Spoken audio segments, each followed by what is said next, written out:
Okay, it is 6 o'clock. We seem to have a sufficient number of people here. So I am going to call this meeting of the Champaign County Board Committee of the Whole to order.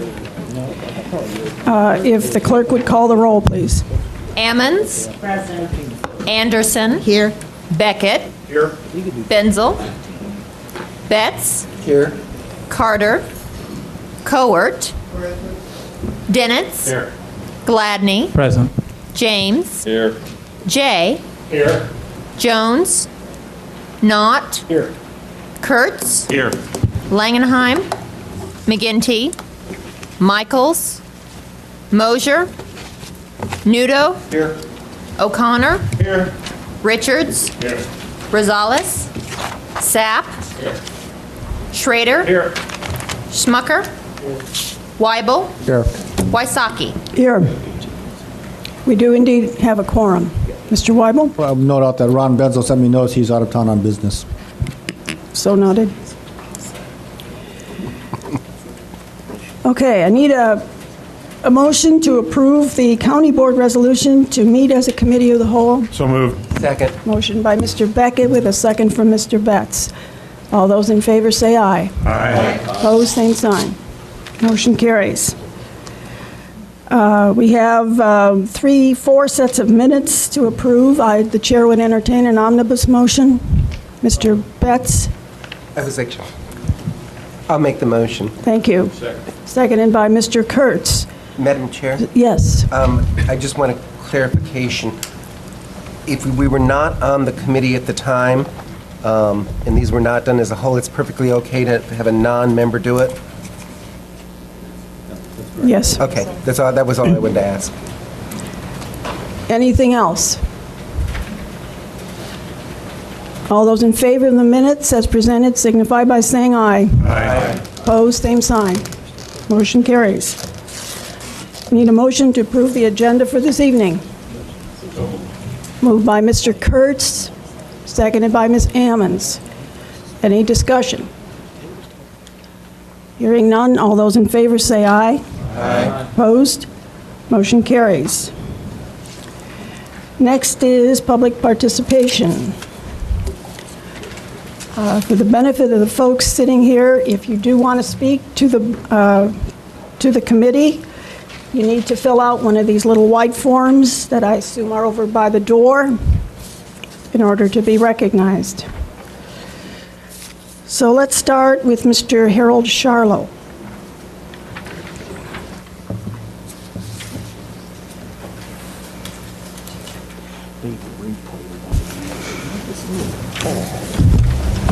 Hello. Again, identify yourself, your name and your location, please. My name is Harold Charlo. I live at 3610 North Lincoln Avenue in Urbana, and we live around the proposed site for the new Olympia Drive project. And I know that is not on the transportation's docket in the near future, but we would like to start early giving our side of this issue. First of all, I'd like to invite all the board members at any time to call any one of us, any of the residents here, come out and visit the site where this road is going to be, look at our location, because I think if you see it and you see the surrounding area, you will realize that a lot of the things that are in the transportation plan are just totally incorrect. On page number 9.7 of the land use plan, there's a map showing the average daily traffic in the county, and it's shown as existing conditions and trends reported as of January 14, 2008. On this map, it shows that as of January 14, 2008, between 400 and 2,100 cars per day uses Fort Harris Road, and that between 2101 and 6,600 cars per day uses Leverett Road. Now, if anybody has ever been up there, those figures are so out of whack. You couldn't count 100 cars a day on either of those roads, and that's including the residents just going back and forth to work. I don't know where they came up with that number, and that's one of the things I think as board members you need to question. How did you determine these numbers? Where did these numbers come from? But even if you accept the low number of these proposals, I calculate at 400 cars a day, that's 17 cars an hour using Fort Harris Road. And on Leverett Road, it calculates 88 cars an hour. Are we going to spend $27 million to accommodate that many cars per hour? It makes no sense. The only thing you can think of is growth. But where is that growth going to come from? I've lived here for almost 30 years. I look at Route 45. There has been zero gain in businesses around 45 except for O'Brien Auto Parts. Some businesses have moved out, other ones have moved in. But I cannot think of any net gain around Route 45. So what is this road going to be used for? Who's going to use it? People from Champaign and the northern side of Urbana going to the mall on Neal Street and going to Prospect Avenue certainly aren't going to drive to Cunningham Avenue to get up there. And even people at Cunningham Avenue, if you're sitting at the stoplight at Cunningham Avenue and Route 74, you make a left-hand turn and you go right to Neal Street, you go right to Prospect Avenue. To use this road, you would have to go through two existing stoplights, the one at O'Brien's and the one at Farm and Fleet, drive a mile and a half further north, go across Olympia Drive, then drive another mile and a half back to either the mall or to Prospect Avenue. To me, it's not going to happen. It just doesn't make sense.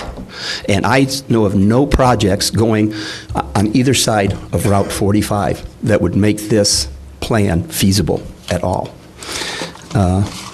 And then at one of the Urbana City Council meeting, when we were there, when they were approving the plan, we had several people talk about job creation. And yes, the highway would create jobs, but for the county board, using the money to repave existing highways and making them better for the residents is going to create jobs also. And I just can't believe that anybody for a 1 or a 2 year job growth, because they would end after the road is constructed, or would take actually about 85 acres of good farm ground out of production for forever. Thank you very much. Thank you. Mr. Bill Ziegler.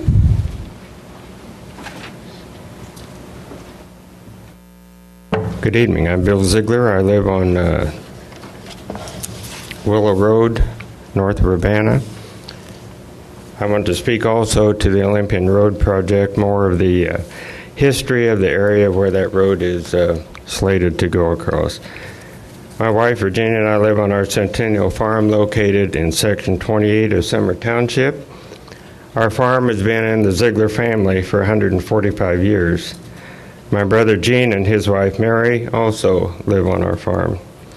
I am still actively engaged in farming this land with my son Scott, who is the 5th generation of the Ziegler family farmers. The proposed Olympian Road project, as planned, would have the Olympian Road cross our land just north of the quarter line, which would dissect the farm right across the middle of the land.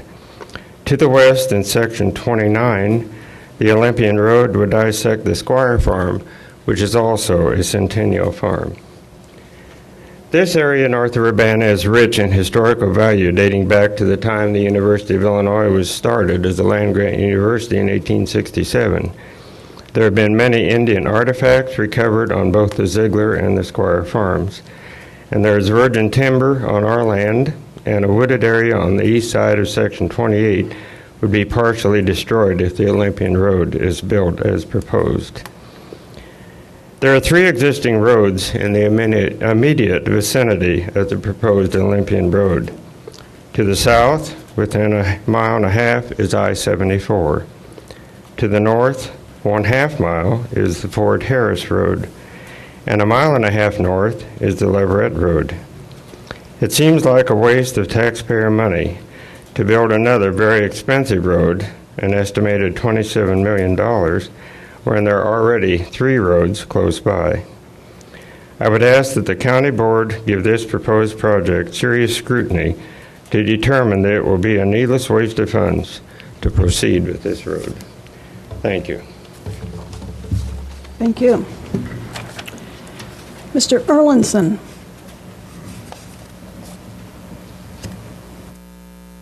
I'm Howard Erlinson.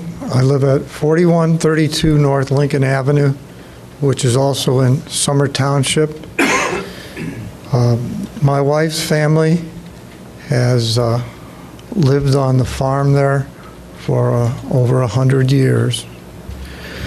When you drive north on Lincoln Avenue and go over Interstate 74, you'll see mountains of rubble and heavy truck traffic.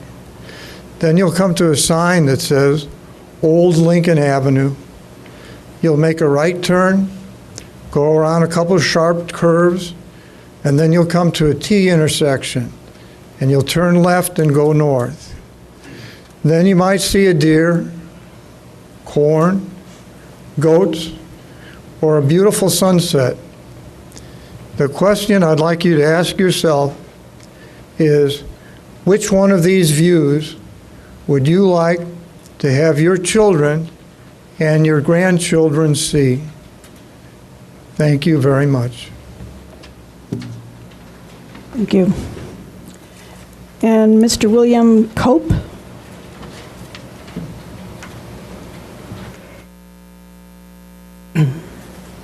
Thank you very much. My name is Bill Cope, and I moved here from Australia 3 years ago. I work at the U of I, and so does my wife. And when I came here, I bought a very beautiful piece of land, about 19 acres of a mixture of old-growth forest and an old tree farm. And I built a house there, and some of you may remember a couple of years ago or so I came here and there was some rezoning and whatever. So that's who I am. I'm at number 4018 North Lincoln Avenue. I knew this road was going to happen because when I bought the land it was on the drawings, but I was told that it would unlikely happen for quite a long time because it was such an expensive thing. With our neighbours and the people in the community, we've been, sort of a bit surprised by how quickly this has happened. I mean, the availability of funds to build a very expensive road and what I think is a classical road to nowhere in a number of senses. So let me just talk about that for a few moments. One thing we've done as a group is we thought when we're not opposed to development, we're not opposed to roads, we're not opposed to all those objectives, and we tried to come up with a sensible compromise. So what we did is we got Tom Burns, who in fact came with me when I came here to do the rezoning, to do a drawing of how it might be possible to extend Lincoln through and across the railroad line to join up the existing Olympian Drive. So that cost us a bit of money, and we decided it was just to make a constructive suggestion about what we may do. A number of things about this road. Firstly, it strikes me as being a very bad design. If you look at the plan, you've got to go north on Lincoln. The idea is to bring the traffic from SuperValu and in that little industrial zone just to the north of 74 there, and give it a way to cut across to 57 without having to go on 74 to do it. Well, maybe you don't need to do that, but anyhow, if you did need to do it, the way the plan goes, it goes up and heads way to the west before it starts heading, way to the east, before it starts heading to the west. So it's got a big dog leg in it, and it seems to be a very peculiar way to meet that objective. And we think the design that we've done, which I don't know whether you have copies of it or we can get you copies of it, the one that Tom Burns did, is a better and cheaper way to meet those objectives. But also, as a couple of the previous people said, it goes through environmentally sensitive zones, wildlife corridor. Fragments of the big grove are going to have to come down as the road's built. But importantly, it's a road which doesn't seem to have a huge amount of purpose, which actually takes over 85 acres of some of the world's best farming land. It's a huge right-of-way in the plan, perhaps because in some time in the future the idea is to increase it, make it even wider, but also digging big holes in the ground to build the bridge over the railroad line and retention ponds and whatever. It's part of a plan where the overall transportation plan is eventually to build a ring road, and this would be part of a ring road that includes that goes right around the town, some small bits of which are produced. And the transportation plan shows that it will lead to more miles drived, more fuel used, because people, instead of going from A to B inside the town, will drive to the edge and then drive very fast around the outside. And that doesn't seem to be a very good, in terms of the way our objectives around the environment and fuel and accidents and stuff, that doesn't seem to be a very good way to deal with our transportation problems. Or not problems, I don't think we have transportation problems here, transportation issues. But also what it will do, it's designed to produce industrial development around the road on this farming land, and the people who are here have said that they won't sell. A lot of people are there that won't sell. But if you drive to the other end of Olympia, and I want you to do this sometime, the far western end, it's just a set of roads that go nowhere. I mean, a set of crossroads and stop signs, and right in the middle of it is a traffic signal blinking red for no cars. So, if you want to see the future of what they're proposing to do at the Urbana end, already we have a whole pile of industrial land at the Champaign end, which is simply wasted, not used, and seems to me to be very little prospect that it'll be used. So the objectives around increasing industrial development, let's wait till all the other land is filled up and that stuff is actually used. I mean, again, it's not a matter of being opposed to industrial development. Let's use the land that we have before we create opportunities for sprawl and spreading things out and wasting even more land as we go on. Just by way of conclusion, this, as somebody else mentioned, immediately above this road, half a mile or so to the north, we have Leverett Road, which is well used and a good road.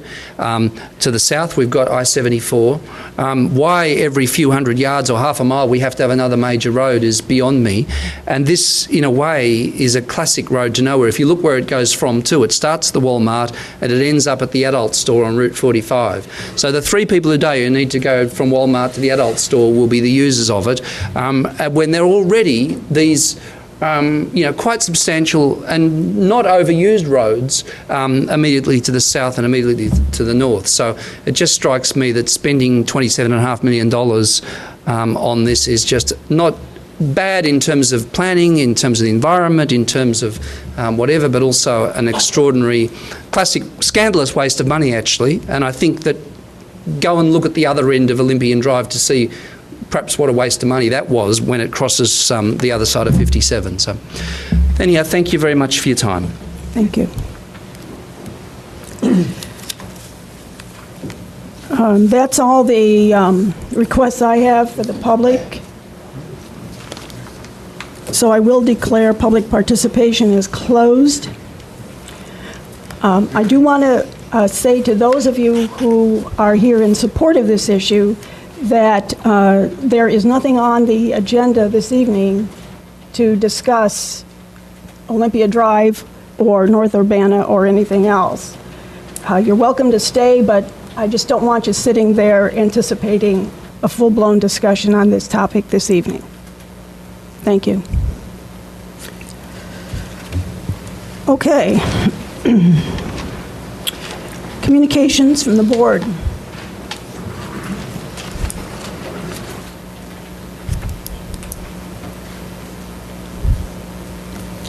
Nothing? Okay. Highway and Transportation. I will be joined by Ms. Cowart, the chair of this committee.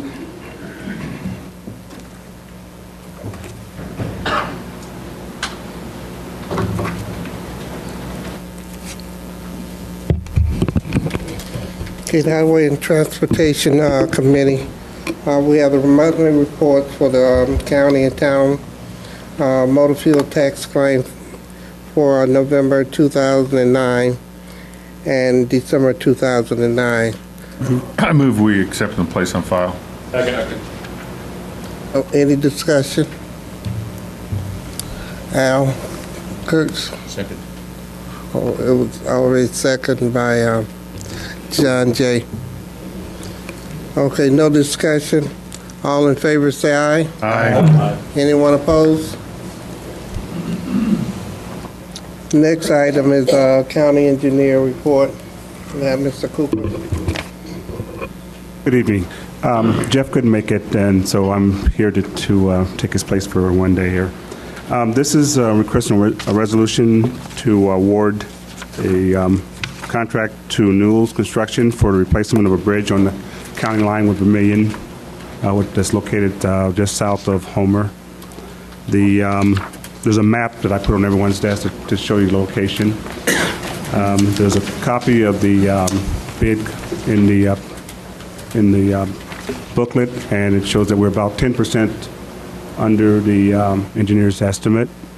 This is a TBP, or Township Bridge Program bridge that we're constructing, and it's to be constructed probably this spring.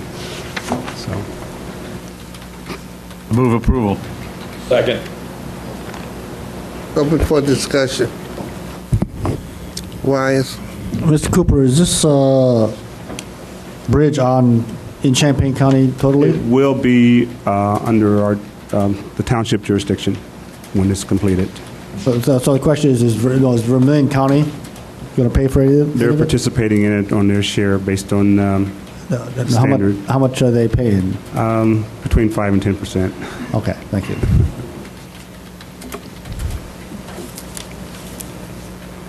Any more discussion? All in favor, say aye. Aye. Anyone opposed? Okay, going to other business. Is there anything else to go from the Highway Committee? Tom? In terms of this Olympia Drive issue, do you know when this issue roughly is going to come up? No, I don't. No, we haven't had any information about that ourselves either. I guess my assumption was that there was no money sitting around to cover it, but No money. Not yet. Any more discussion? The chair haven't got a report, and there's only one thing on the agenda that can be placed on the consent agenda, and that's 8B. And that's all I have for the committee. Thank you, Ms. Court. Mr. Beckett?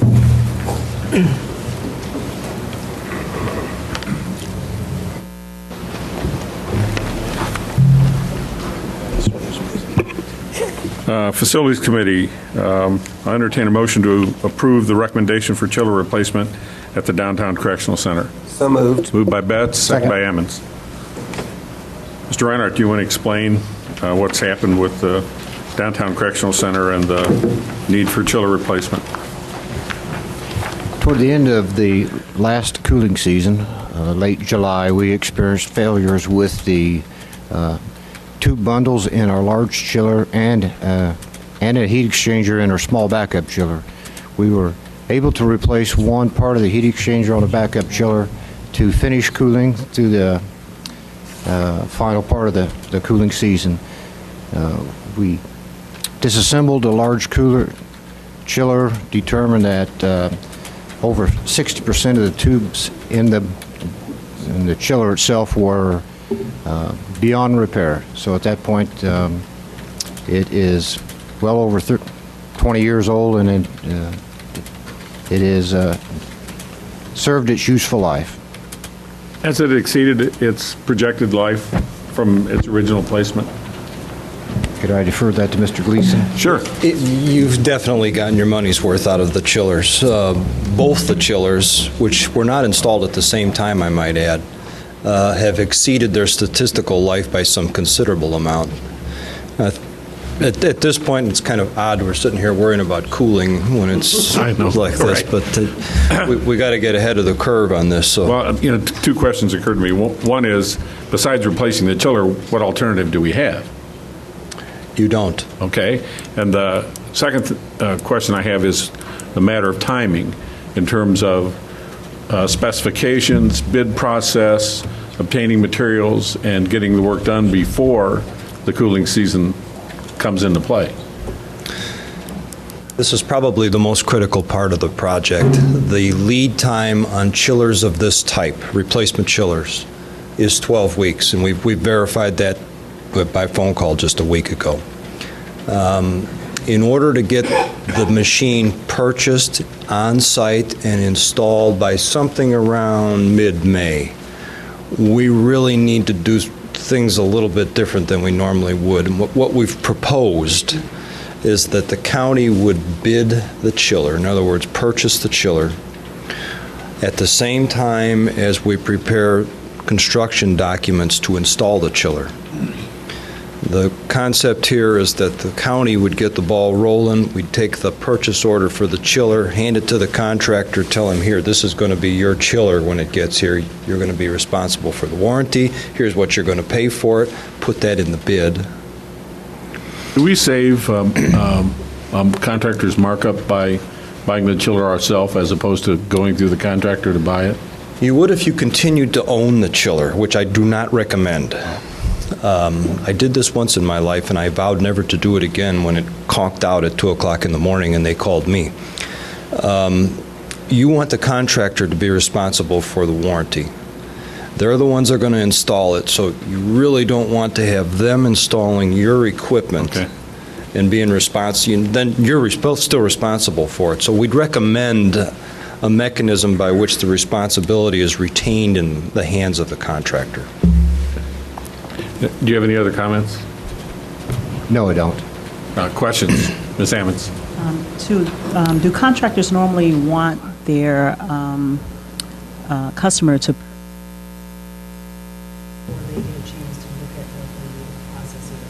just two of them? On the paperwork here, it says Phase 1 replace chiller, Phase 2 replace second chiller. Are we saying that there are two chillers that we need to purchase for this facility? Let me answer your last question first. I prepared some phasing options here in case sufficient money wasn't available to replace both chillers at the same time. There are two chillers there. They are of unequal size. They were installed at different time frames. One's like 5 years older than the other one. The smaller chiller is not able to carry the load by itself. So it's not even an option to go on with just that single chiller there, and no backup, by the way, which is a critical part of this whole concern here. Because of the nature of that building, if the cooling goes down, you're going to have to move people out of there. So that's, I'm trying to answer your last question first. In terms of what contractors would normally like to see, I don't really think they care what it is as long as they know what it is.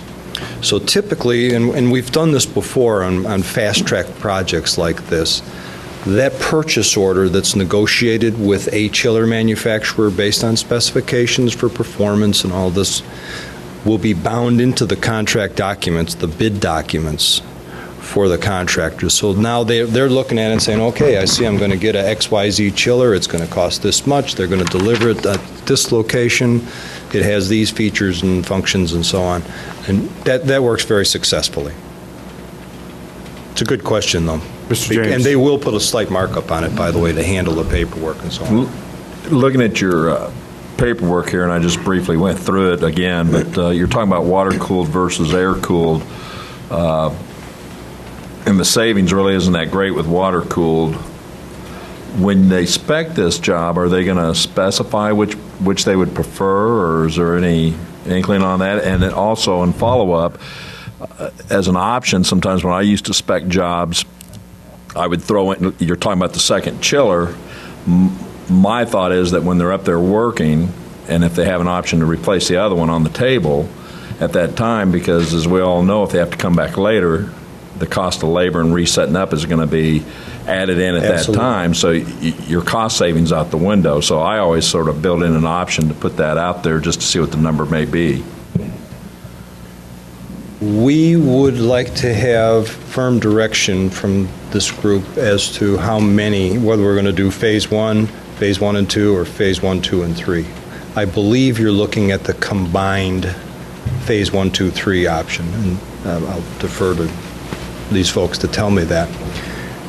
In response to whether we'd go water-cooled or air-cooled, the recommendation, quite honestly, is go air-cooled. It has a number of compelling advantages to it. Primarily the backup feature. If we stayed with water-cooled, of course, it costs more up front. Very slight decrease in operating costs, but if you look at the life cycle cost, you never recover from energy savings the additional dollars that you had to shell out for all the equipment, and the tower is what does it. The tower is always the weak link in the analysis because there's only one of them. If the tower fails, it doesn't matter when you've got water-cooled equipment. You're out of action. But if you go the air-cooled, they're completely independent systems. One can die, and the other one will carry the load just fine. So the recommendation is to use air-cooled. So the committee understands. The motion I believe to be on the floor is to accept the recommendation for all 3 phases of an air-cooled chiller system. Okay? So somebody can change that motion if they want, but that's my understanding of the motion that's on the floor. Mr. Nudo. Thank you. This is directed to Deb. What are the long-term prospects of ownership of that building? I know we have plans at some point to move the operation closer to the other. That is a question for the board, but in terms of long-term financial planning, we have anticipated that by 2013, we might be looking at replacing the downtown beds at the satellite jail, which was designed and is built so that it can be expanded, so that you would have your entire jail operation under one roof. More efficient, yeah. And that has always been anticipated in the long-term plan for the public safety sales tax funds, but that is not a decision that this board has made or given direction. Right. And I also realize that the decision to put in a chiller is immediate, and it has no bearing on whether we do what you're wanting to do in 2013 or not. But having said that, the new user of that building will have will gut the inside. It's never going to be a jail again. It's going to be probably office or something similar to that. My question about a chiller with the interior piping and everything like that, just what will be the intrinsic value of that chiller to the next owner, or will they have to scrap that and put something else in? I would doubt very much that they'd scrap the investment in a new chiller. And the venting, they have to change all the venting to fit offices. What would you estimate if you that cost would be? separate the functions of ventilating from cooling? Well, I don't think you can in this instance. Well, but clearly, the stuff that comes out of these grills, right. You'd set that up differently for an office than you would for prison or jail. But the cooling source can still be the same. That source is delivered through pipes that are pumped around, and that can easily be changed. So if the question boils down to, will there be some long-term value to this investment, I think the answer is yes, even if the building function changes. Yeah, and you would have some devaluation of the building by virtue of the fact they would recognize they got to do reventing, and so the price of the building that we'd sell it for would be less because of that use. But I don't deny we need to do this. Mr. Richards. Ms. Busey, Mr. Reinhardt, have we had any success in following up with Carol Kulik at DCEO about energy efficiency grants to help pay for this? No, we have not. No? Okay. And I guess for any of you, where are we thinking we're going to find the money to pay for this? Well, that's something that after tonight's actions, we will be placing on the finance agenda next week for discussion.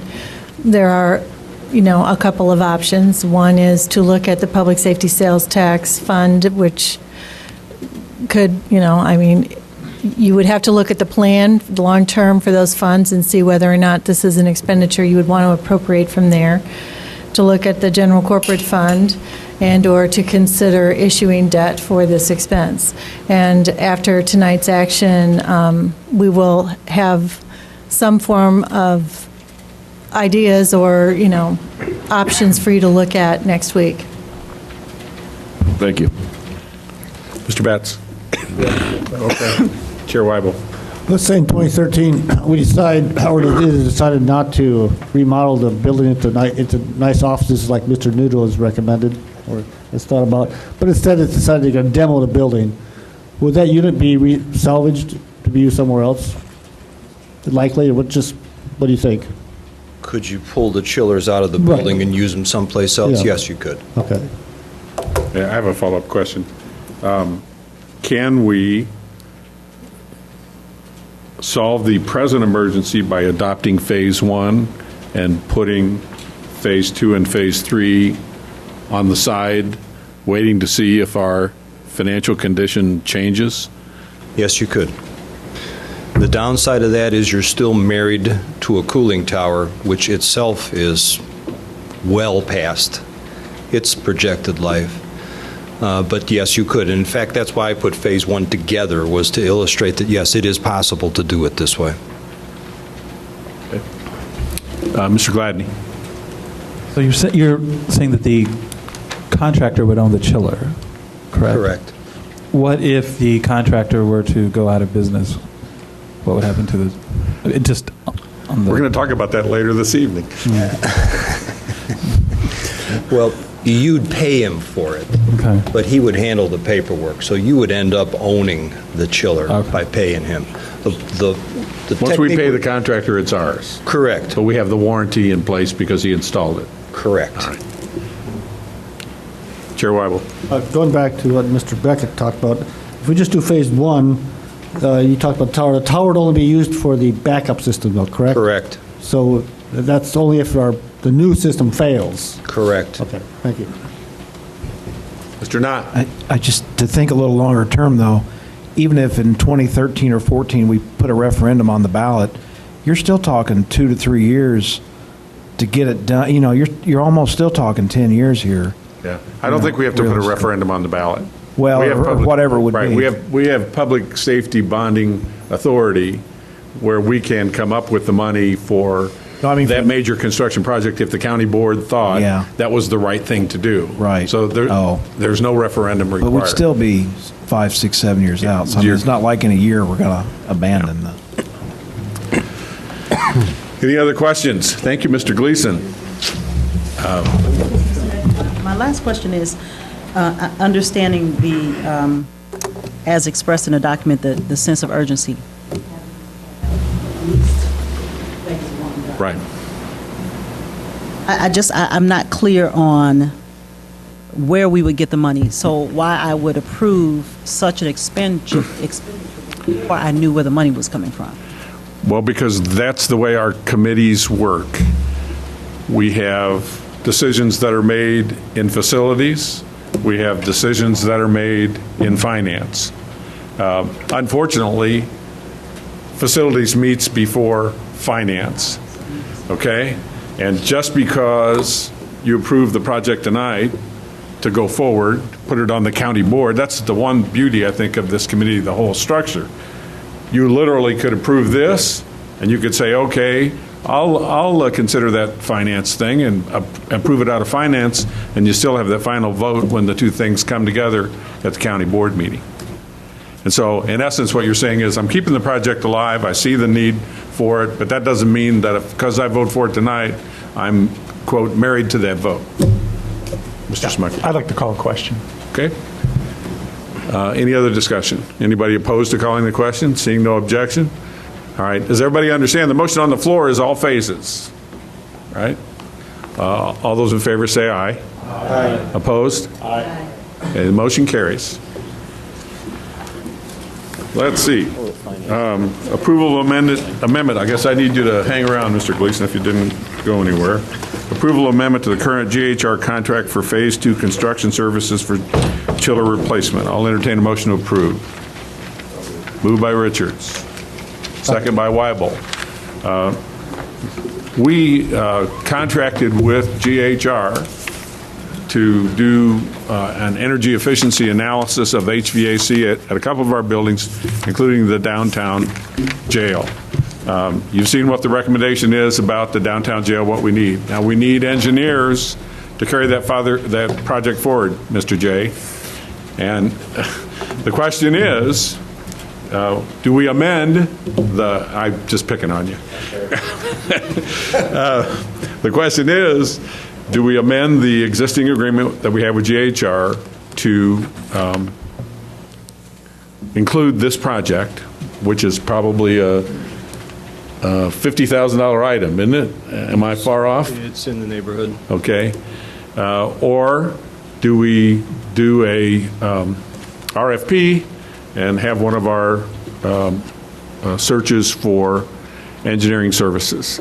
And when I met with Deb and Alan about this, it was my recommendation that we move forward with GHR. They're already involved in the work.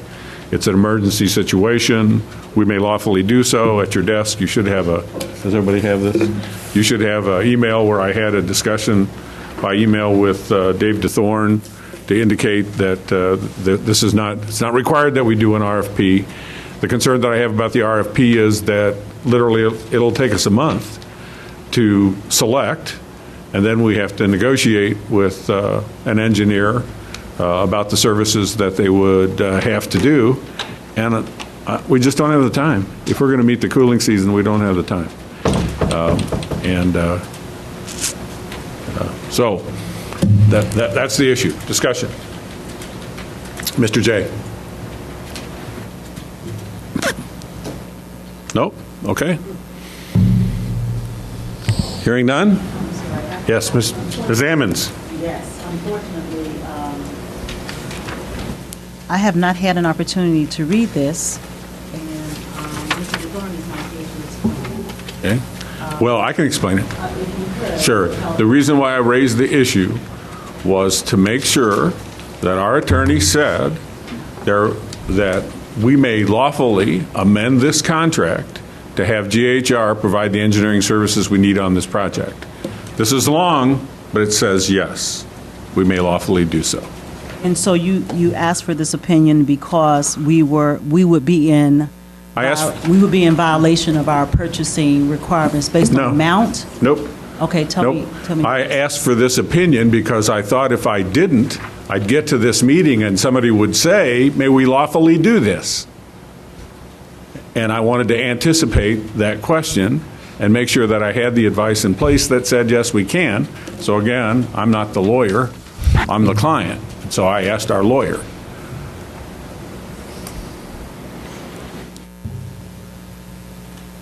Any other discussion? All those in favor say aye. Aye. Opposed? Aye. Motion carries. Okay, courthouse exterior clock and bell tower renovation project. Project update, Mr. Reinhardt.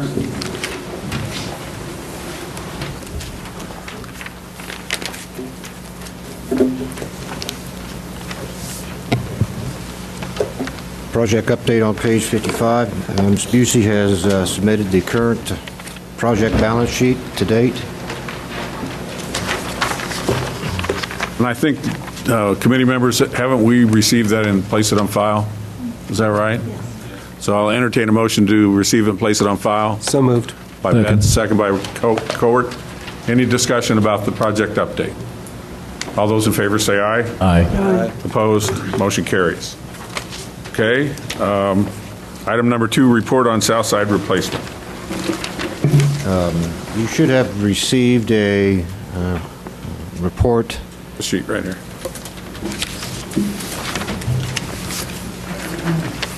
Got it? All right. Okay.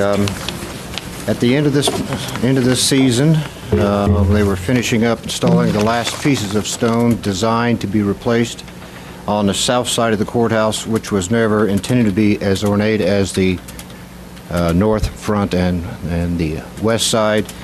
We've seen a serious problem with the type of the stone did not match the existing stone.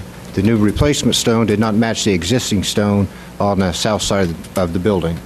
Was the first indication. Second problem that came up was that the stone that was left in place by design was in worse shape than what it was initially anticipated. So we have put new stone all the way around the front, around the side, and when we got to the back, we just stopped and just started putting a piece here and there. We asked our architects to tell us, in their opinion, what were the best recommendations on how to finish this project up to make the back of the courthouse look respectable. If any of you have gone by and seen it, you'll see that there's it's like night and day between the existing stone and the stone that has been replaced on the south side. Their explanation as why it was left this way was on the back side of their letter, saying that it has continued to deteriorate since their initial field work was performed in 2007 and 2008. And as they were removing pieces of it, the existing stone that was supposed to remain was actually just falling apart just for the vibration of the stone that they were taking out. They came up with multiple recommendations, which are not in here, which are referred to. The recommendations, six different recommendations to resolve this issue. Their recommendation to accept pricing items 1, 3, and 5. Items 1 and items 1 and 2 are pertaining to the final pieces of decorative stone band at the sill level on the south end of the west side, where they replaced the stone to the south end and stopped about 6 or 8 pieces from the edge of the building, which was by design supposed to be patched. The recommendation was to consider going to replace that stone, deduct for not patching, and they supplied us a price for that. And the second option was to provide patching to try to match it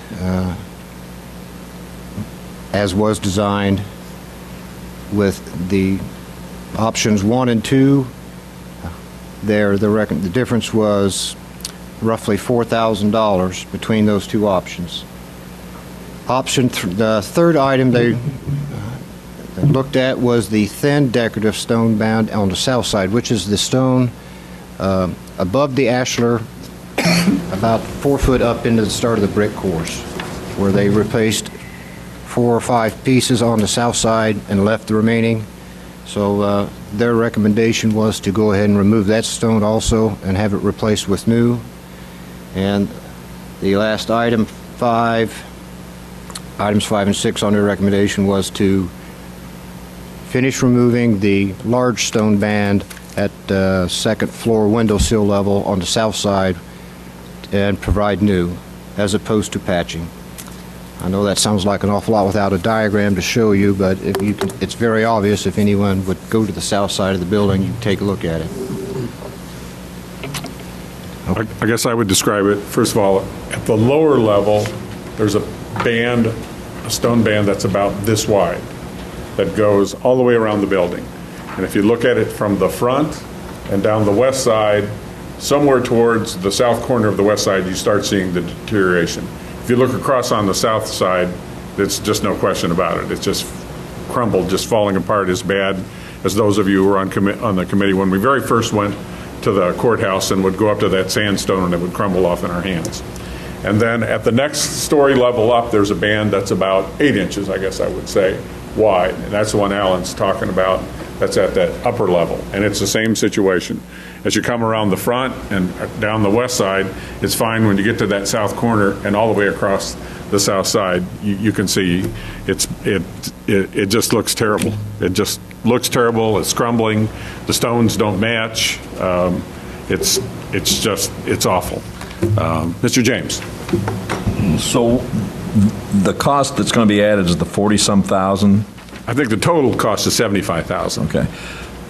And I recall what you were talking about, Steve, when we went out there, but we looked at the whole building over and they checked it all over. I just find it amazing at this point in time that we're talking about still having to add stuff to this building project. I mean, that building was gone over, I thought, at that point with a fine-tooth comb, and we were told that these are the things that need to be done. They'll be done right. We've checked everything. We've checked all the, the mortar, the stone, the ledges. I don't understand why, and I'm reading this about the weather hitting it in that lapse of time. Well, my land, if the weather did that much damage in that lapse of time, something's wrong. But I don't know if I can support this. It seems like we keep adding to this project, and we need to stop it somewhere, in my mind. I guess my reaction is not supporting it is leaving crumbling stone on the south side of the building. That's what it is.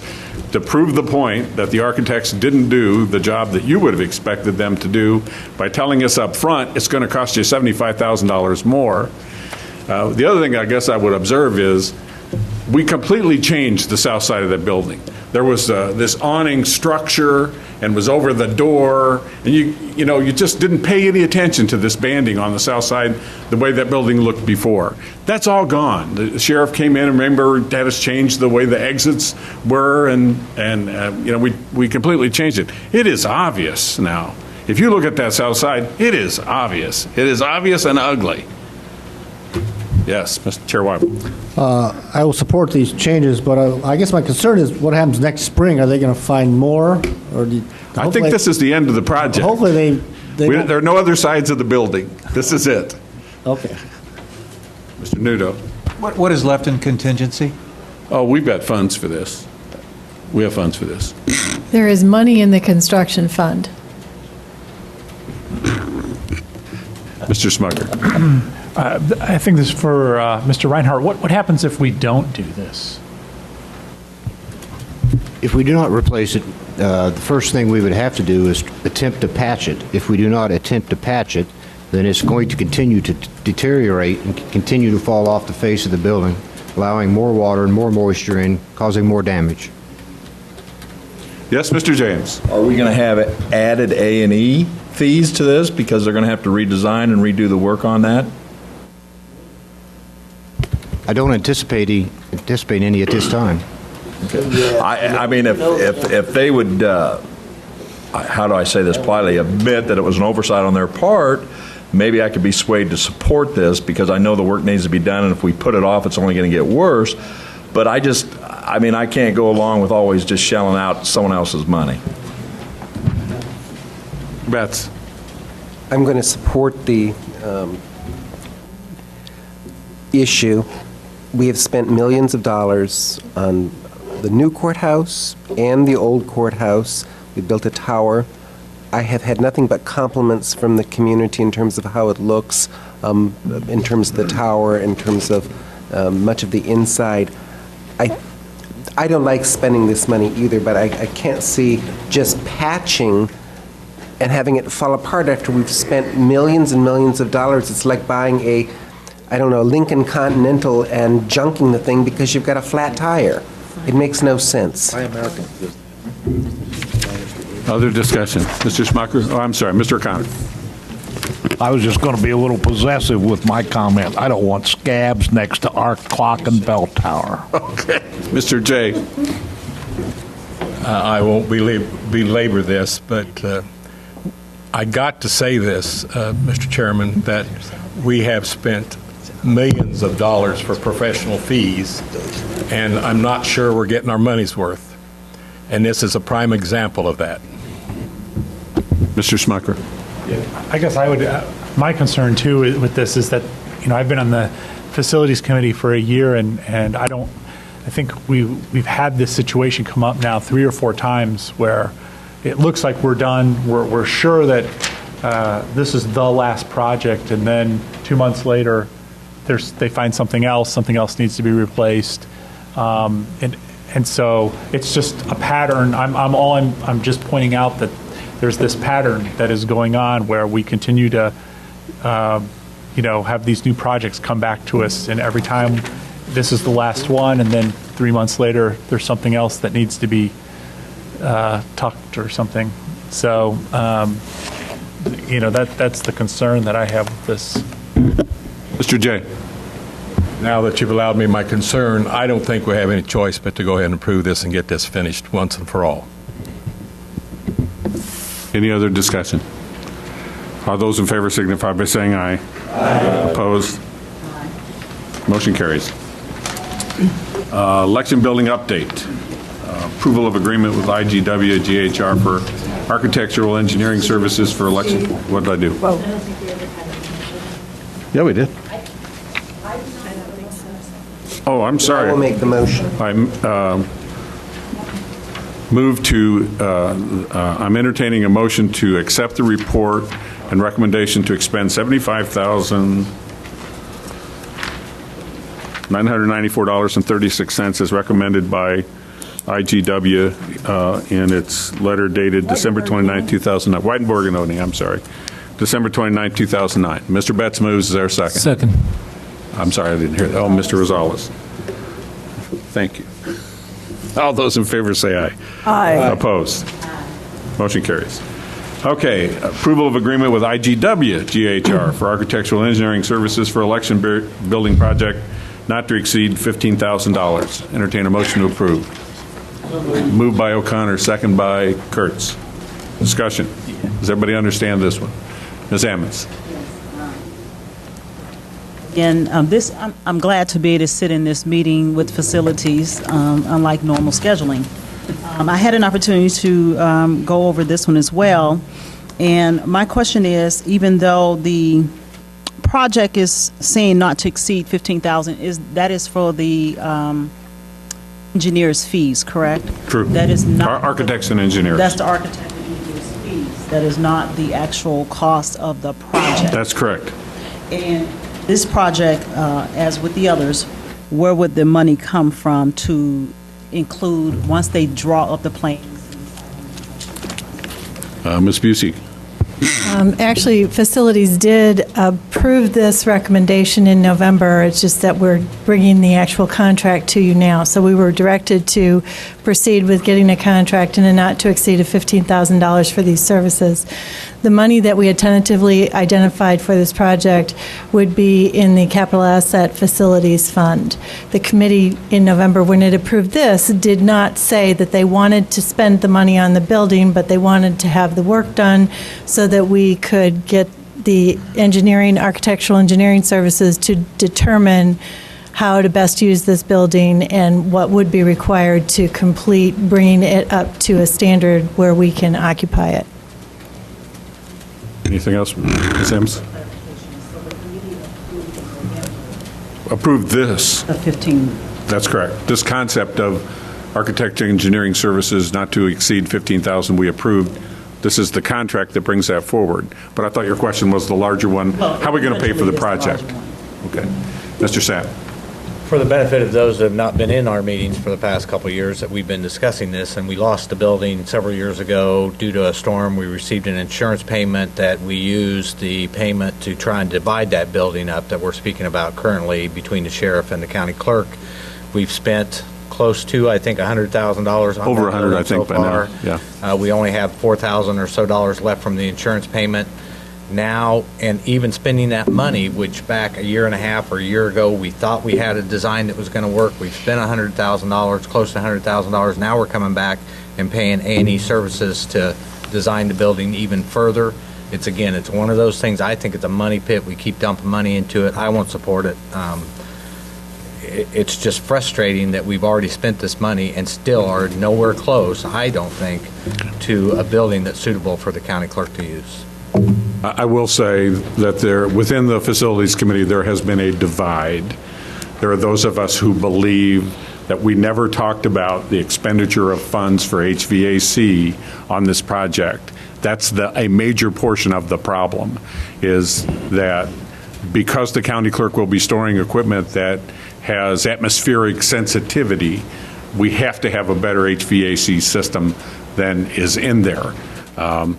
There are members of the committee that believe that we already talked about that and that was part of the discussion when we initially agreed to spend the insurance money to use the building the way that we were. There are those of us on the committee that went back and looked at minutes and said, no, we never talked about that. So you're sort of getting the flavor, the full board is getting the flavor of some of the disagreements that we've had in facilities. Mr. Sapp. There is definitely a divide, and again, I'm one of those that feel that we've had this discussion, and we've discussed this building over and over and over again, and if you look at the report, and I think we're putting the cart before the horse here a little bit, we're going to approve this contract for these services, and if you look at the report, it goes much further than just looking at air conditioning and heating. It goes into building walls, it goes into sprinkler systems, and I'll respond doors that I thought we had replaced with $100,000 that we put on there. Absolutely correct. Absolutely correct, Mr. Sapp.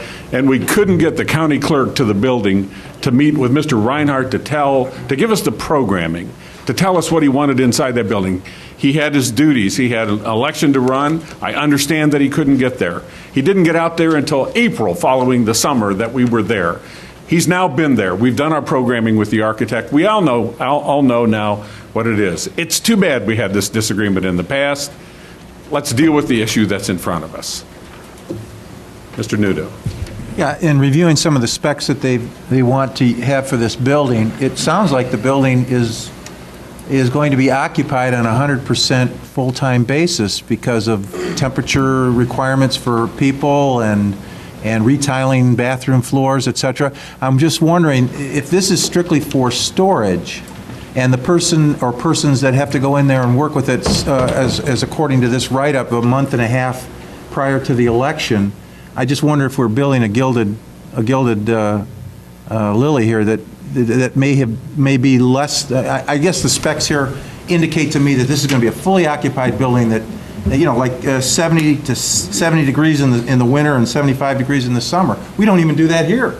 Wow. So I guess, my question is, the specs that we're given or who's working on this, is this really what we need for a storage building? The county clerk has identified the special atmospheric environmental needs because of the warranties of the equipment, the special electronic equipment that he has.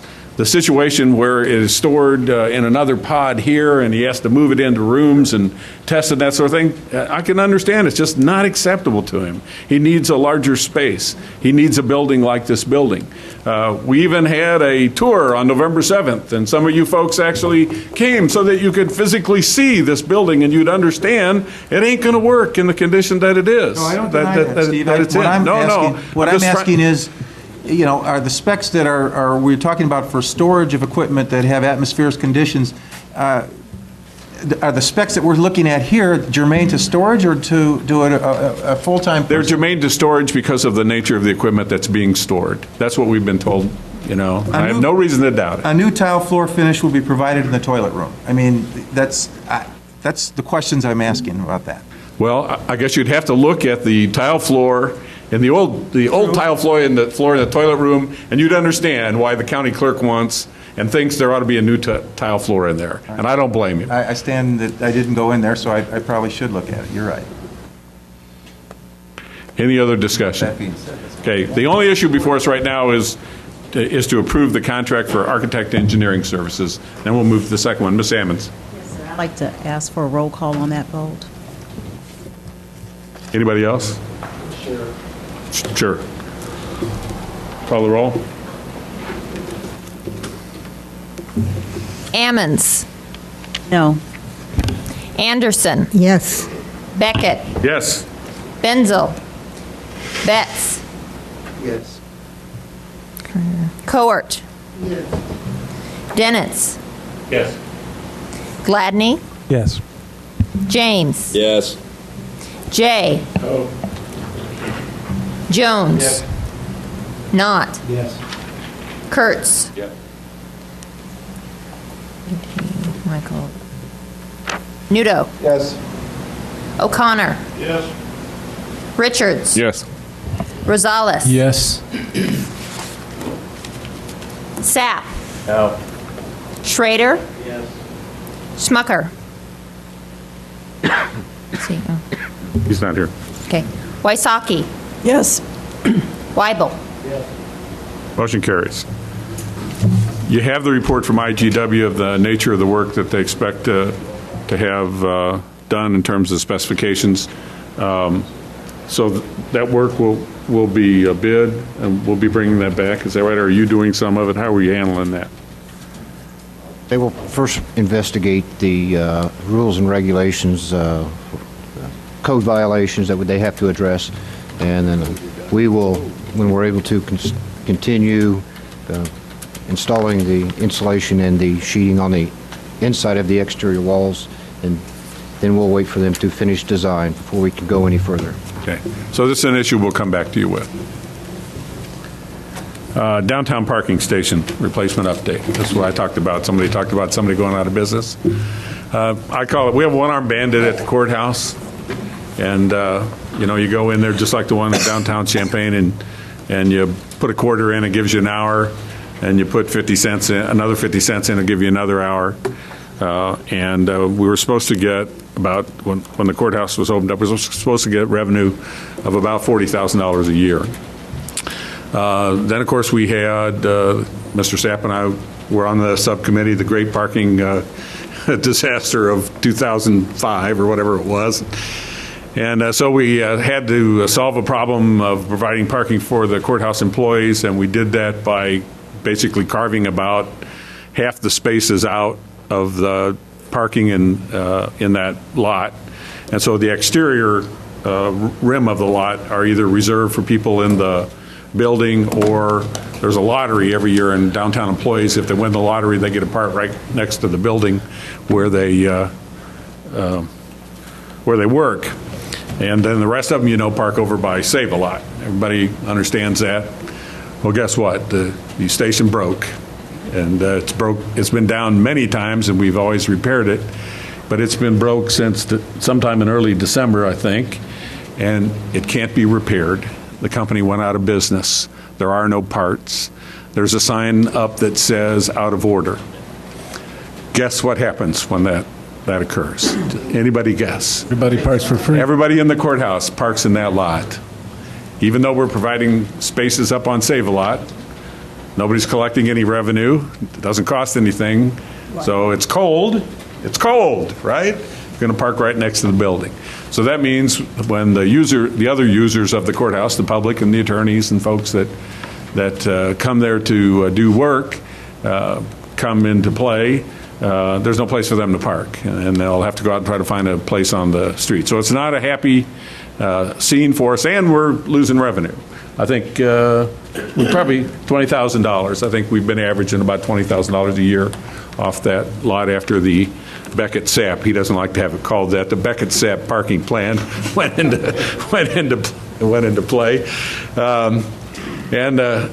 so we're losing money every day, and we have a real problem. And it seems to me that there's really only one or two companies that sell those kind of machines, right? And so we need to, with your approval, and I guess that's what I'm looking for, is a consensus here. We need to go out and search for a replacement machine. Got any idea what kind of money we're talking about? Isn't it like $15,000, something like Anywhere from $10,000 to $15,000. Chair Weibel. Is the one-armed bandit in Champaign, they have the same problem there, or is that a different company? Different company. Mr. J. We had quite a discussion one time about putting it inside and get it out of the weather. It is. It is inside and still didn't work. It is out of the weather, and it just broke down. It's mechanical, and it broke down. And the problem is the company went out of business. We have no way of getting parts for it. So in the past, when it broke down, we'd be able to call a representative of the company. They'd come in, they'd maintain it and repair it, and we'd get it back up and running. They don't exist anymore. A follow-up then, if I might. What would it cost us to put parking meters in there? Don't know. We can check that as an option. It would be run by, you'd have to, in essence, enter into an intergovernmental agreement with Urbana to put parking meters in there. We got law enforcement in the building every day. Well, but that lot is serviced by Urbana already. But it's our lot. But it is our lot. And we can have it serviced by whomever we want, I would assume. Well, the difference is if we buy the meters, then we got to run them. They are our meters, and we got to run them, just like the machine is ours. If Urbana puts the meters in, then they're going to want the revenue from the meters. And the way the agreement we had, they got the fines, and we got the money. They got the money, we got the shaft. That's what you're really saying. But we actually got money off this. I'm not sure that meters would work, but I'd at least like to look at it. Okay. Okay, Mr. James? I'm going to have to say that I think we need to look at all of our options, and even though they're getting free parking, the money we've spent on that thing, and I can remember the breakdowns, I remember all the discussions, and I was dead set. At that time, I said we got to come up with a better way, because Mr. Reinhardt and his crews, that thing was jamming, everything was going wrong, and then I was told that, well, we put it in a big, nice area and protect it, and it's going to last, and they said this and said that, and here we are talking about it again. Heck, put up a little shack out there and have some guy there with a whistle like they do at Christie Clinic and charge those folks when they come in and let him work the gate and give somebody a job. But spending all this money is crazy, but let's think about it and let those folks park for free because they pay taxes anyway. At the next meeting, we'll have a report for you that shows you the revenue and the expenses that we've had over the years on that lot. And that reminds me, Mr. Richards, you're going to be here next month because I'm at a judicial conference. Yes. How many parking meters does the county own right now? How many parking meters do we own right now? None. Okay. Yeah.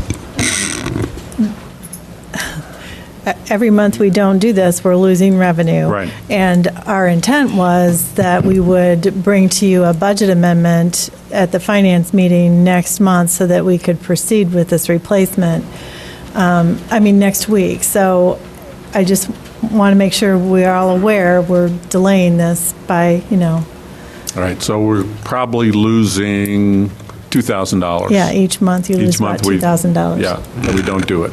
We could bring the parking meter information probably to finance as well. Okay. Mr. Richards. I don't disagree with the premise that we need to replace this, but could you refresh my memory? It seems like we just replaced that thing. When was that? No, we put the shelter. The shelter? Yeah. That's the last thing we did there. We put the shelter over it. Well, anybody want us to do anything? Have we made any money net of expenditures? Have we what? Have we actually made any money net of expenditures? Oh, in yeah. all this? Absolutely. It's a $20,000 a year revenue line. Yeah, but we've been there, 4 years? We've bought and... Well, we've been there since We've been there. 2002. Yeah. 2 machines and a hut. Mr. Sapp. Deb, you mentioned the budget amendment. Where's that going to come out of, or is The general corporate fund balance. there's money cover an expenditure up to 15 grand? Yeah, and it's under the purchasing policy requirements for bidding or anything, so it just would be a purchase, but we would Is it want to amend the budget. appropriate for a motion? Yeah. Make a motion to have Alan look into it and recommend a replacement of that machine up to $50,000. All right. Is there a second? Second by Richards. Ms. Ammons? Now, is that motion including the installation or just the purchase of? Oh, it's the whole thing. The whole thing. Including installation. Mr. Smucker. Could I ask if we could add as a friendly amendment to also explore the parking meter option by next, by the Finance Committee? Sure. So that we've got all the information. Are you opposed to that, Mr. Richards? Mr. Sapp? Okay. Mr. Nudo. Hey, Steve, clarify again, the city of Urbana, if they had the meters installed there, they would get the revenue and the fines? Yes. Well, if we let them put it on our lot. If we let them put it on, but certainly you can negotiate to trade out additional parking space for employees, et cetera, free. I mean, there's things that we could do. If we did that, there's no way we would accept that kind of a premise unless we got some quid pro quo on parking somewhere else. Would you like to be the chair of the parking subcommittee? I love to negotiate. Any other discussion? All those in favor say aye. Aye. Opposed? Motion carries. Director reports, facility director reports. Mr. Reinhardt. On page 63 of your agenda, these are monthly reports we've been supplying to the Facilities Committee for several years now. Page 63, it shows the basic gas and water service, electric service, and the 7 major building repair and maintenance line items. The third column, fiscal year 2009 budgeted, is the updated budget showing currently what our budget for each this year is up to, and the remaining balance in the column on the far right. We supply this strictly for information only. You'll see that for the courthouse repair and maintenance line items, we have downtown jail repair and maintenance, the satellite jail repair and maintenance, the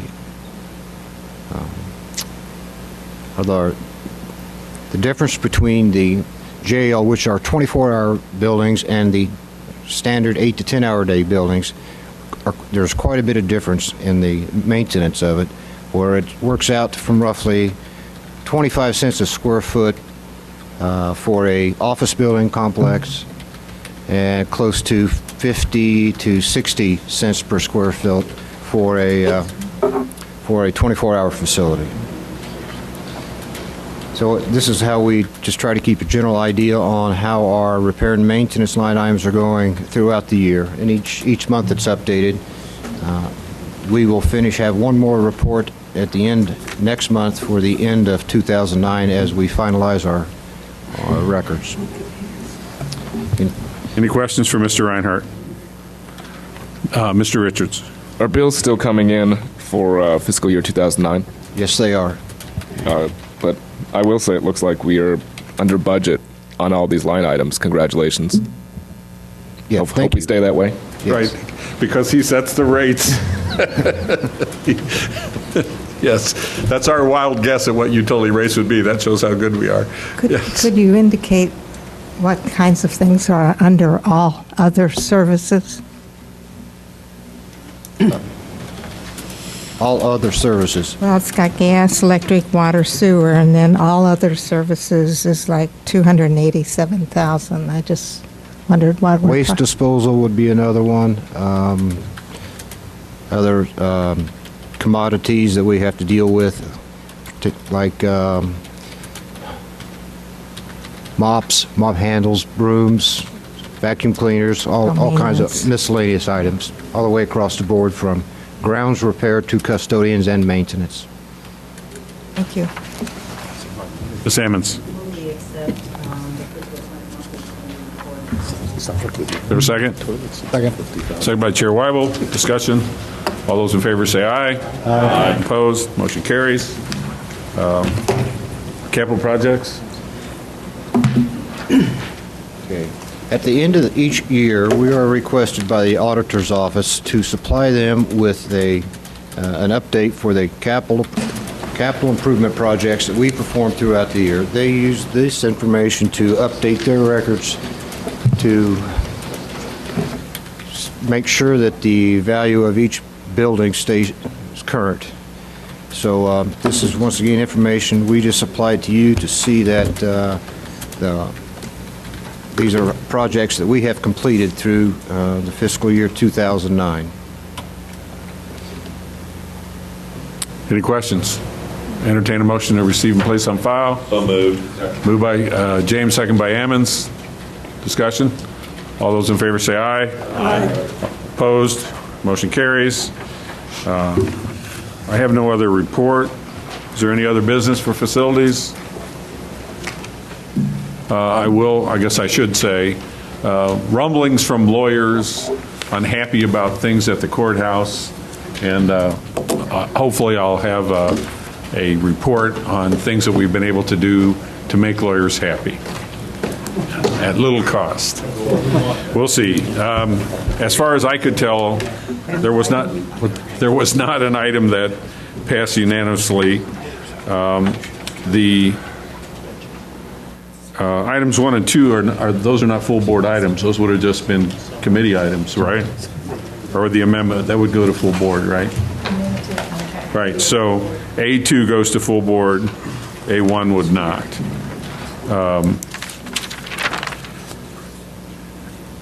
C1 would go to full board.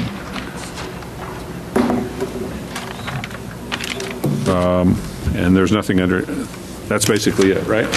All right, that's all from facilities. Thank you.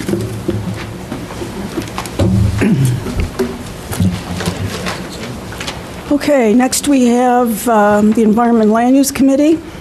Mr. Hall will be joining us.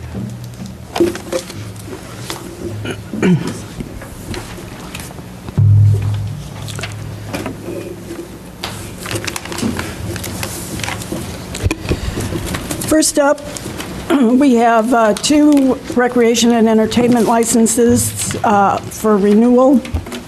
Chair would entertain an omnibus motion to accept. Second. Motion by Mr. Betts with a second from Mr. Kurtz. Any discussion? This one did not get here, so we only have one. Oh, Mr. Hall informs me that you don't have any information regarding the stagecoach at Gordyville, so we're really only doing the Muhammad Alto Vineyards. I assume theirs will be coming next month? Yes, this is the first year that business has applied for an annual license. They normally get temporary licenses, and so they just were not familiar with the deadline, and that should be before you next month. Okay, thank you. Any discussion on the remaining license? Hearing none, all those in favor say aye. Aye. Opposed? Motion carries. Next item is property maintenance complaints and relevant county ordinances and codes. Mr. Hall.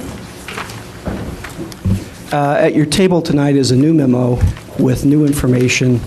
The information is of 2 types. Number 1, I was asked to do a review of other jurisdictions, and so the second page of the new memo shows a brief review of other selected Illinois counties, and for 3 municipalities in our own county, Champaign, Urbana, and Rantoul. It indicates which jurisdictions have nuisance ordinance, which have zoning, which have building codes, property maintenance codes, and rental inspection programs. And the first page of the memo has 4 bullets. McLean County does not have a nuisance ordinance. All the other counties have a nuisance ordinance, and neither McLean nor Champaign County have building codes, but the other counties there have all adopted building codes. And of those 5 counties, Macon is the only one that has not adopted a property maintenance code. Champaign, Urbana, and Rantoul each have building codes and property maintenance codes. Urbana and Rantoul are the only 2 of those who have seen fit to have a regular inspection program for rental units. Champaign only responds to complaints. And the last page of this new memo is a revised summary of enforcement activities for the past 18 months. We found some incorrect numbers in the report that went out in the agenda, and we updated it, but it doesn't really change any of the general trends.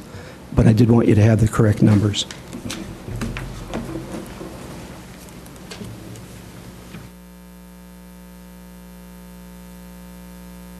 Mr. James.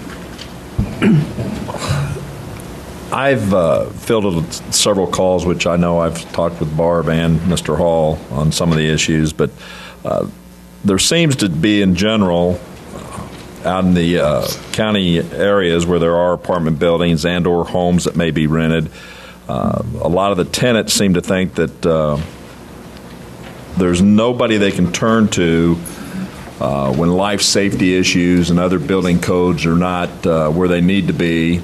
And I know, and I agree, when a tenant enters into a lease, they need to be aware of what they're signing and getting into.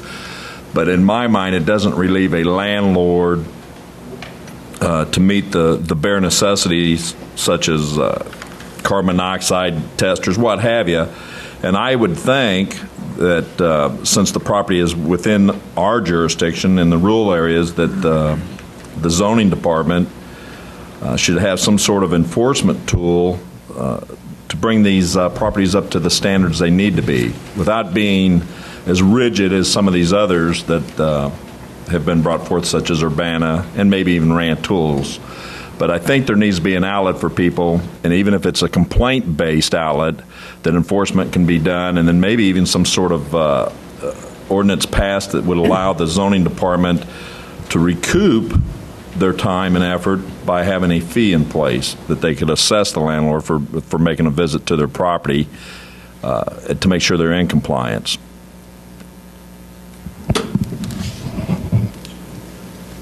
Ms. Ammons? James, since coming on to the board and I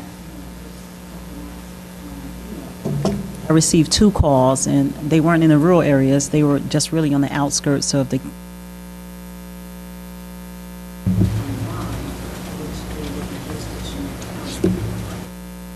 complaint was usually about large amounts of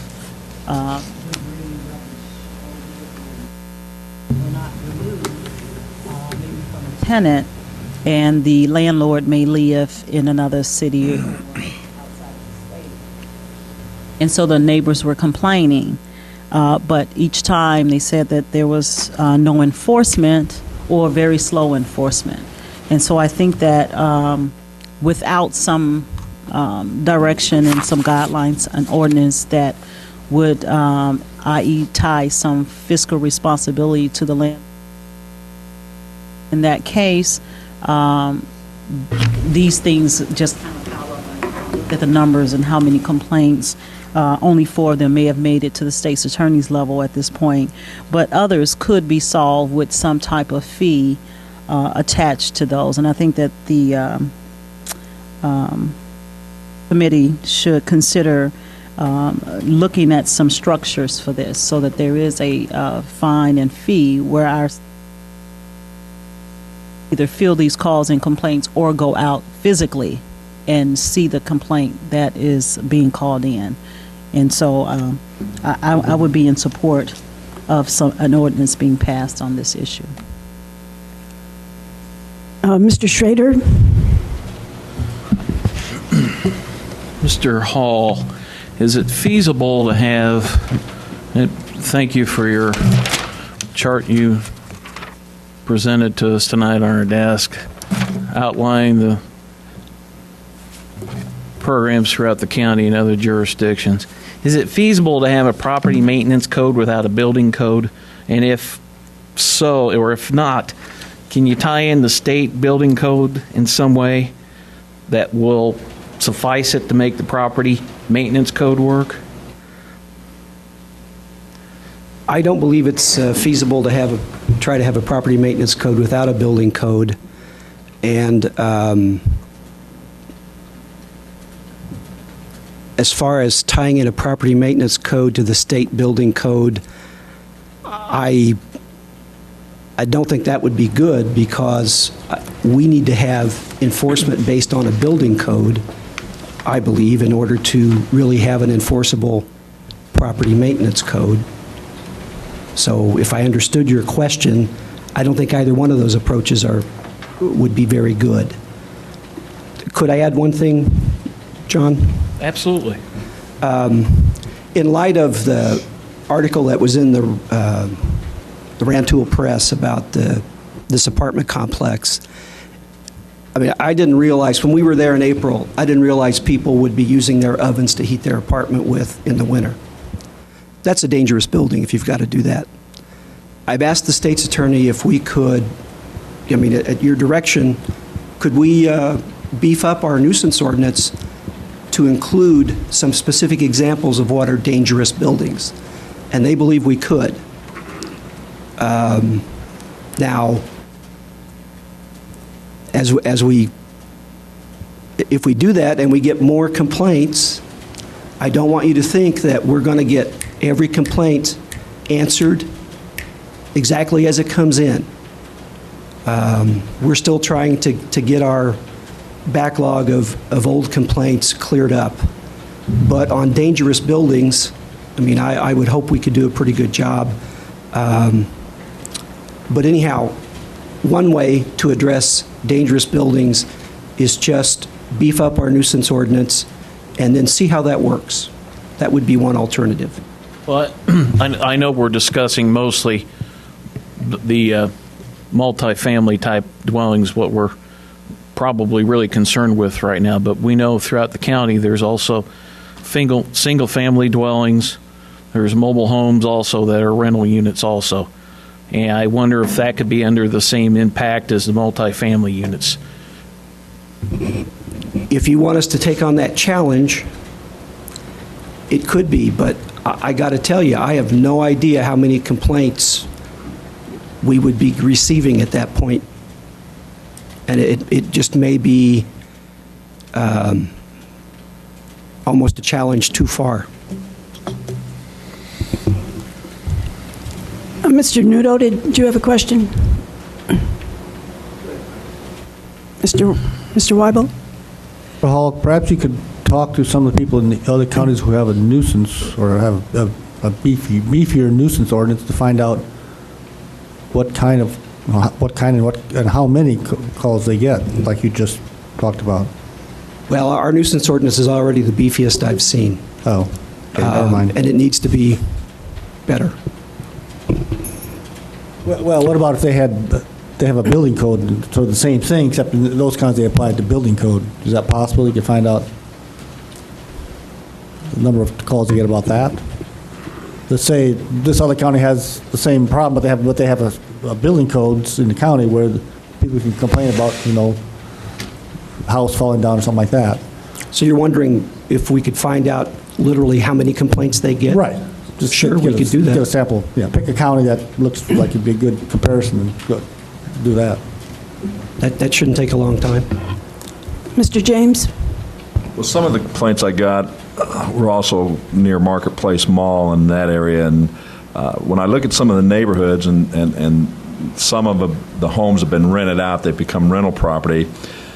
There's abandoned vehicles. Again, what Carol Ammon said, there's things that have been there for quite some time, but I've always believed that if we're proactive and look for solutions and get in there fast and do what is expected of us or what the general public thinks we are supposed to do, it helps. I've seen our community in Rantoul just fall apart. I mean, we had things in place, but now we've geared up and we're trying to do what we need to do. But in the meantime, we saw neighborhoods just go to the wayside. And it's all because people think, well, building codes is doing this or zoning's doing this, and nobody was enforcing it. And I just think we need a mechanism. Do I think we ought to have something really stringent that says, oh, your grass can't be over 3 inches? No, that's ludicrous. But yeah, we need to be mindful that, we're here to serve the people. That's what we're here to do. And we collect taxes and what have you.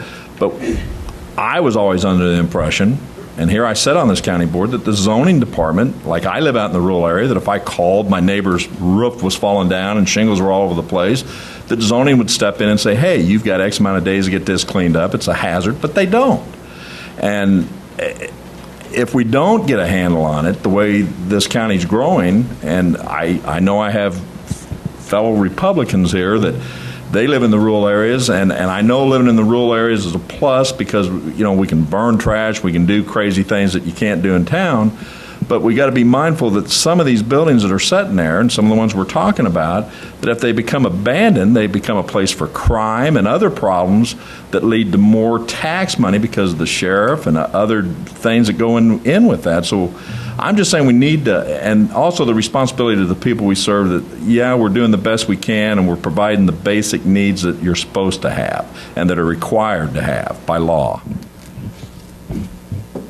Mr. Nudo and then Mr. Gladney. My concerns are twofold, John. I guess I'm encouraged to see the research you've done on other counties showing that there are property maintenance code and building codes in the majority of them.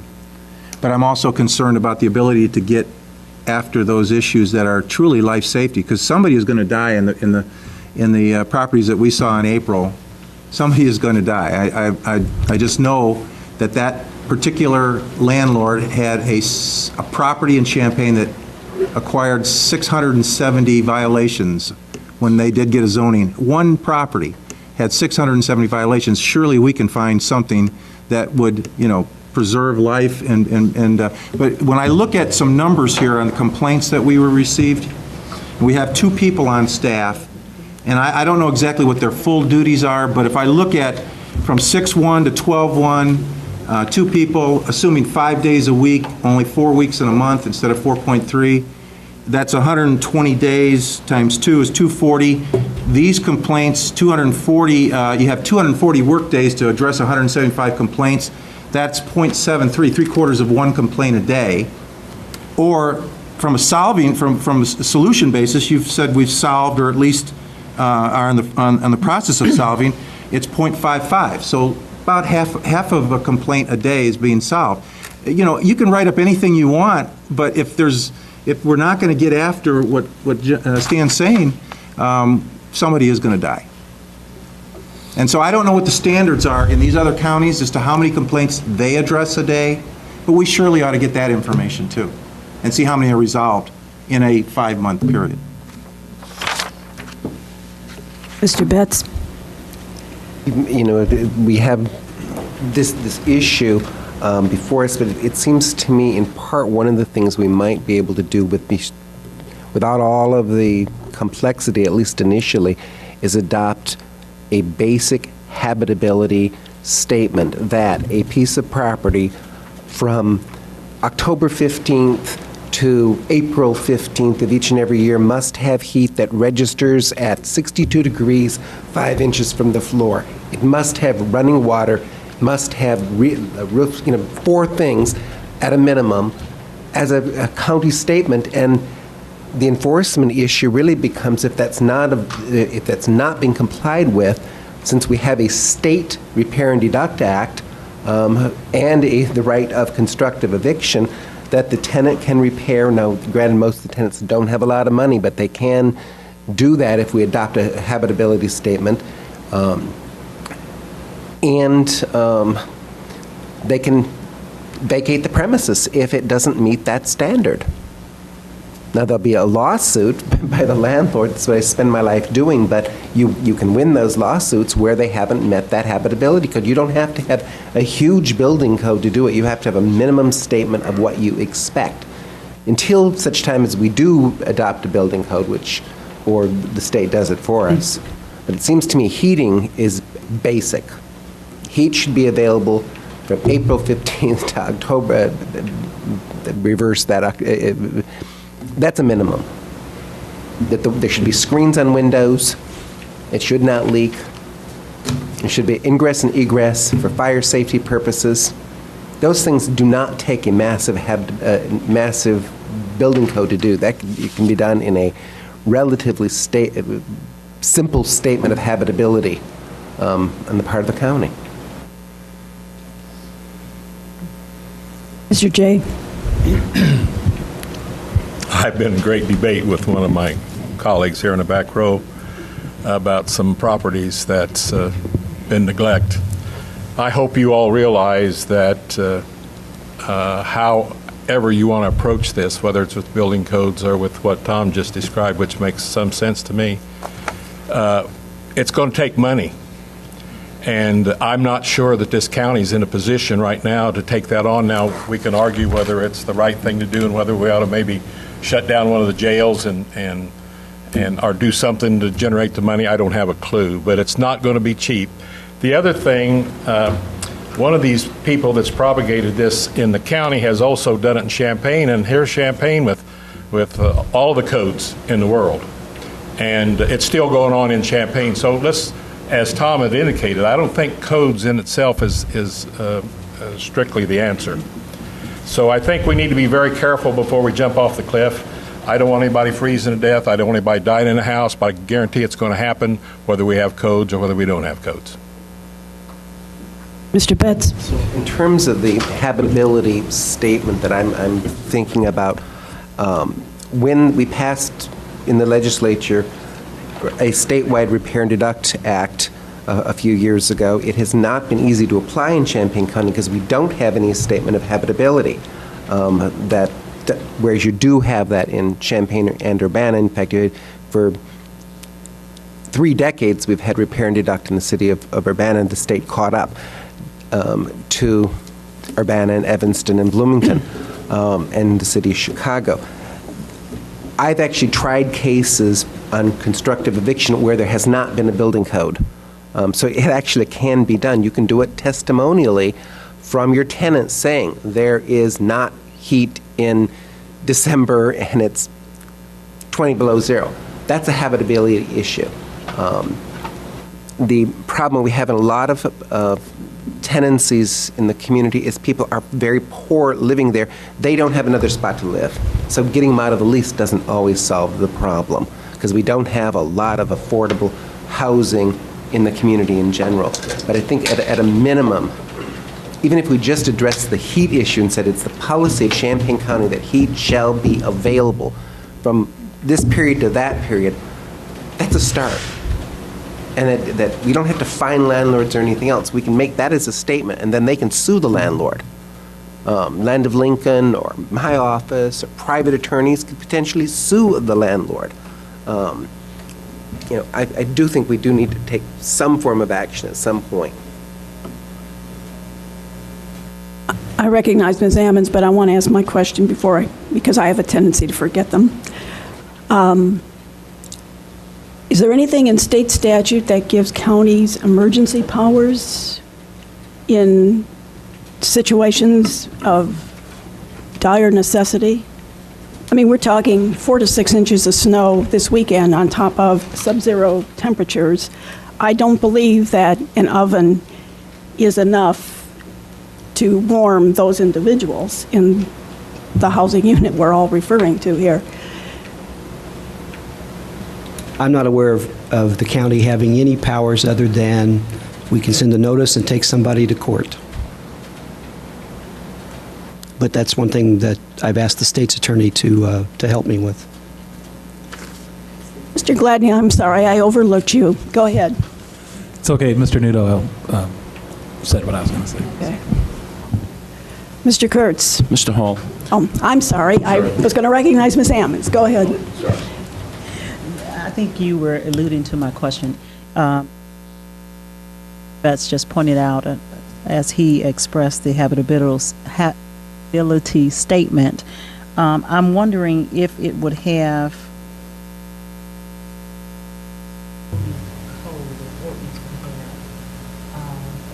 what we saw in not just this property, but a couple of properties prior had issues, environmental issues, no water, no power, all the people and so they don't have anything to use. So I'm wondering if, especially in the other counties, they're building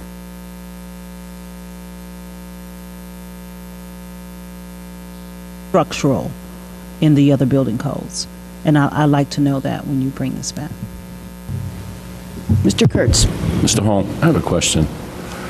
In Champaign City, when a property deteriorates, when there's weeds or overgrown or automobiles that are sitting on property, the city has the power to go in, remove and repair, I guess, that property, and then bill the owner for it. I've seen that happen a couple of times in the city.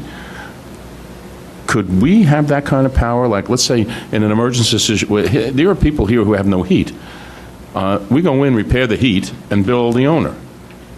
Is that feasible? The county administrator is a better judge of whether that's feasible. We'll go there. The city of Champaign is home rule, which makes a huge difference. And I'm not sure the statutes give the county that kind of leverage or ability, but it's something that we would have to look into from a legal perspective. I know in regards to dangerous structures, if the county wants to pay for the removal of a dangerous structure and can pay, you can certainly do that. But again, that takes resources, and how long will it take to recoup those resources? We demolished a building in Dobbins Downs back in 2001, and we still haven't recouped any of our costs from that. So I assume that's a very limited approach for the county. I was saying, but something in an emergency situation, like when we're talking about people's lives and heating, I mean, heating is a serious situation, like what's going to happen this weekend and what's been happening for the past couple of weeks. If we had some kind of power to go in and just alleviate the problem, at the very least temporarily for them until the spring, I'm just thinking maybe it's something that we wouldn't have to spend months and months and months on, but something to just go in and do something about it. And if we have to put space heaters or something in there just to keep their homes warm or whatever, if we have that kind of authority. Mr. James? I don't know. You know, I'd like to see this just sort of progress and see draft, as Tom was saying, something simple to where tenants do have some rights and lawyers can step in on their behalf. If we start taking on a lot of these other areas, there's so much gray area there because you have to give the landlord a chance to respond. You can't just go in and say, hey, this heat's out, we're going to put furnace in or a space heater. There could be a lot of, you know, other things that were involved in that before that step needs to be taken. But if what I was looking at is give the department or draft some type of ordinance to give the basic things we need to have addressed so people do feel a little bit secure. Again, I stress, even all of us, when we buy a car or whatever we get, we don't know what might be wrong with that until we drive it or have it. So when a tenant signs a lease, they're taking it on face value that somebody has looked at that and they have made sure everything's going to work and do what they're supposed to do. But water, sewage, heat, electricity, the basic needs should be met. The codes such as smoke alarms, COs. But if anything, we should have the power, again, to make the landlord do it and have some type of fee structure for our time going out there. Or like they do in the village of Rantoul, condemn the property so the tenant has a right to get out of there and break their lease and not be on the hook for a year or two. But I'm just looking at some simple tools to help folks to do that. But no, do I want to sit there, and I'm going to choose my words carefully and get in trouble anyway, I don't want to babysit people because that's why we're adults. They need to know that they have to do research and do the right thing. We're not here to just always hold them by the hand, but yes, we're going to give them the tools to do what's right. Do you want to, Mr. Betts and then Mr. Knott? I appreciate what Mr. James said because I agree with much of what he's saying. I think that building codes are imperfect in Champaign and Urbana and Chicago. I would like to have seen us have a proper building code decades ago county-wide. It's not going to happen real soon. But again, I think there's some interim things that could be done. Even having a habitability statement regarding sewage, etc. It's a step. That would be a minimum step. It does not solve the problem because the real problem is people will rent from unscrupulous landlords with buildings that are in dilapidated condition because that's their only choice. That's the big problem we have in this community. It's not just here, it's all over the country. There's a lack of safe, affordable housing for people of low and moderate income. That's the real problem that we face. If these people had money right now, they would not be living in a place that didn't have heat. Mr. Knott? I'd like to motion that we receive and place these on file and move on. Second. Motion's been made to put on file the property maintenance complaints and the relevant county ordinances. Is there any further discussion? All those in favor say aye. Aye. Opposed? Motion carries. Monthly reports. Okay, also at your table tonight was a monthly report for November, and stapled to the front of it is a summary report for fiscal year '09. And I'll just quickly review the summary of fiscal '09. The county adopted zoning in October 1973, and this year, 2009, was the lowest number of both zoning cases and zoning permits in the 36 years of county zoning. On the bright side, that has let us make some progress on backlog of compliance inspections and enforcement cases. So we are trying to do the best we can with the time we have. The other thing that the slack in zoning cases let us do is focus 2 entire months at the ZBA on the wind farm ordinance, and we got that done. In a normal year, the ZBA taking 2 months to focus on a major amendment like that would be a bit of a problem. As far as permits, yeah, it's the lowest permitting in 36 years, but we've done almost 500 compliance inspections this year, getting caught up on that. We're ending the year with fewer backlog of unresolved enforcement cases than we started the year with. And that's the first time that's happened for 10 years. We're going to try to do better next year. So that's it in a nutshell. It doesn't sound like much, but it takes a lot of work over the course of the year to just achieve that much. If you have any questions, or if there's other things that you want, I can bring more information next month.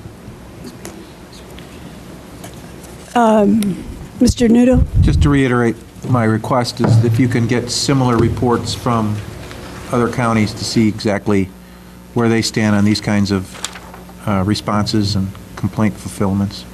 I'd like, if we could. Is there a motion to place these, the summary report on file? Motion by Mr. Weibel, seconded by Mr. Knott. Any other discussion? Hearing none, all those in favor say aye. Aye. Opposed? Motion carries. The only item from the chair is a reminder to members of the board that beginning on January the 11th, the public comment period begins regarding the LRMP. This will continue for 30 days and take us into February 9th. And also be aware that the public meeting regarding LRMP is set for January the 26th, which is a Tuesday, from 4 to 7 at the Holiday Inn in North Urbana. Apparently, ELOC has nothing to go to the board. Correct. Okay. Any other business? If not, I will entertain a motion to adjourn. Second. Fast enough, Stan. Somebody made the motion and Mr. James seconded. All those in favor? Motion carries. Who made the motion?